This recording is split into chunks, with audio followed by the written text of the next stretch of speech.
Production ఇస్తున్నట్టు ఏమి చేస్తున్నట్టు మీరు ఇప్పుడు మేము ఎఫ్ఐఆర్ పెట్టినాం సార్. ఏం యాక్షన్ కంప్లైంట్ ఇచ్చినాం సార్. కంప్లైంట్ ఏం యాక్షన్ చేస్తున్నారు?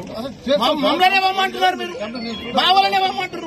డీసీపీ గారికి క్లియర్ చెప్పినాం సార్. మీరు రెస్పాండ్ ఇస్తలేరు, మేము డైరెక్ట్ పోతున్నాం, ఏదైనా మాకు ప్రాణహాని ఉంటే మీకు ఇది అని చెప్పారు. ఇది రాగానే వాళ్ళు మా మీద అబ్యూజ్ చేస్తున్నారు కదా. ఎవరి మీద ఎఫ్ఐఆర్ చేస్తున్నారు? మీరు కంప్లైంట్ ఇచ్చినారు కదా. శ్రీనివాస్ రెడ్డి గారు వాడు ఆనే ఉన్నాడు, దొంగ ఉన్నాడు, కార్లో ఉన్నాడు, వాళ్ళ ముంగట ఉన్నారట కదా.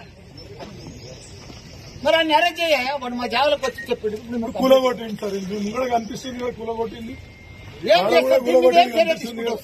ఈ పాత షెడ్ గోడలు చూడండి సార్, మట్టి గోడలు ఎప్పటి వాటిని కూలగొట్టారు కదా. మట్టి గోడలు చూడండి మీరు.